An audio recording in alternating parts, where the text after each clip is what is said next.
You only have to ask a stupid question once. You ask a stupid question, and if you're in a crowd and you ask a stupid question, 80% of the people in the crowd have the same question. They're just too cowardly to ask. But you ask and then someone actually tells you, you never have to ask that question again. You're no longer stupid.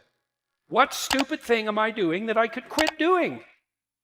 That I would quit doing? Because those aren't the same thing, right? Because you know there's stupid things that you're doing that you're just not going to quit doing because you like them. But there might be something on the edge there where you could stop that. If you want to know something about yourself, sit on your bed one night and say to yourself, you got to mean this, like you got to be desperate. This is no game, this. My life is not everything I want it to be, and perhaps it's not everything that I need it to be. And by need, I mean my life is so unbearable that the suffering that's attendant upon that is make me nihilistic, cynical, bitter, resentful, driving the proclivity to see evil everywhere except within my own heart. Like, these are problems, man. And you ask yourself, you sit on the bed and say, okay, man, I'm ready to learn something. What's one thing I'm doing wrong that I know I'm doing wrong, that I could fix, that I would fix? It's like, you meditate on that, you'll get an answer. And it won't be one you want, but it'll be the necessary one.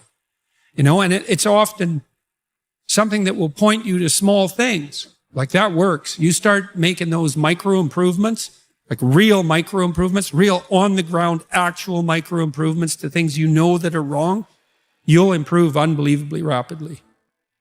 The great people I know are brutally truthful to themselves and other people, and they have insanely adventurous lives.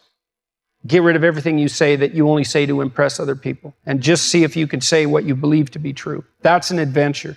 That's the thing about the truth, you know? Well, you got to ask yourself, if you're not speaking the truth, who is it that's talking?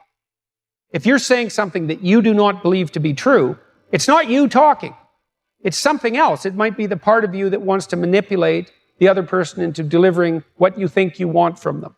Well, what is that spirit of manipulation that you've allowed to possess you? It's not you. Let's say you decide to live your whole life in that instrumental manner. You're going to craft your words like the student who says, well, I'm going to write what the professor wants to hear so I get the grade.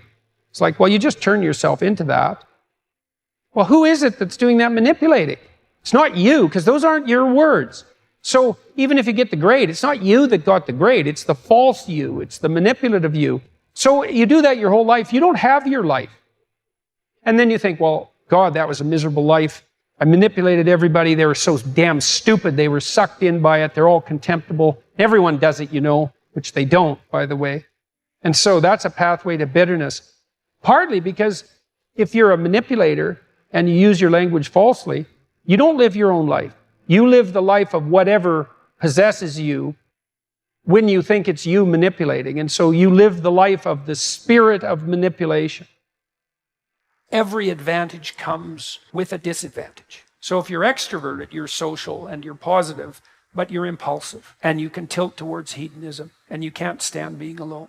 No matter where you land in the temperamental landscape, you're going to have your associated faults and temptations. You've got a goal, and you'll see that as you progress towards the goal, there'll be obstacles that emerge, and some of them you don't want to confront. That's why it's useful to order your room. Chaotic room makes you anxious. Why? Too many pathways, man. People don't really repress the things they don't want to face. They just fail to unpack them. You want a horizon of ever-expanding possibility. We're built to walk uphill. And when you reach the pinnacle of the hill, you want to stop and appreciate the vision. But the next thing you want is a higher hill in the distance. Beware of unintended consequences. It's like, oh no, this thing will just do what I want it to do and nothing else. It's like, no, turns out that not only is what we want from each other the real thing, but that's also the adventure of your life.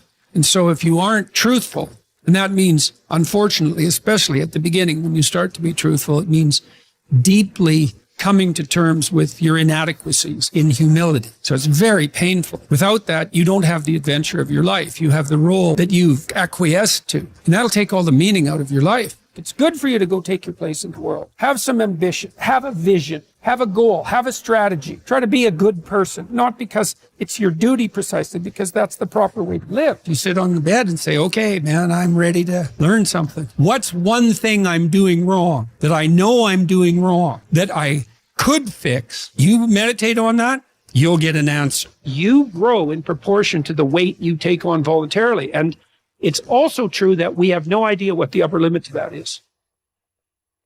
It's from the uphill climb that we derive our value. And I mean this technically.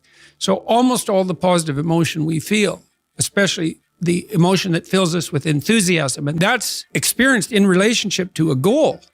And so in some sense, you want a goal that you can never attain. So you can always move closer to the goal that recedes as you move towards it. You think, well, that's frustrating. It's like Sisyphus pushing the rock uphill. But it's not, because as you pursue that goal, you put yourself together and your life does get better and richer and more abundant. And that's why the highest levels of virtue and goal are in some sense transcendent. You want them to be above everything you're doing so you can continually move towards something that's more sublime and better. That's what you are. You're here to live, not to sleep. And the problem with the vision of Mai Tais on the beach is that, well, first of all, that's a vision of drug-induced unconsciousness. Second, it's only going to work for about a week. Third, you're going to be a laughingstock in a month and depressed and aimless and goalless. You want a horizon of ever-expanding possibility. And so it does happen to people because they've staked their soul on the attainment of an instrumental goal. And it can be a pretty high order goal, but then you think, now I'm there, now what? Well, the answer can't be, well, I'm going to live in the lap of luxury and never have to leave the face. What do you want to be, a giant infant with a gold bottle? You never have to do anything but lay in your back and suck. It's like, you see the problem with that as a conceptualization. It's no, you want to be like an active warrior moving uphill with your sword in hand. And that's dynamic, that's exciting. One of the things that I've really learned recently, or learned to articulate better, is that there's a very tight relationship between aspiration and responsibility. The first question might be, do you need to aspire to something? And the answer is, well, yes, because you have to do something. If you just sit there, you'll die. You can't just sit there. You have to go act out in the world. Okay, so act towards what? Well, that's whatever your aspiration is. You have to have an aim.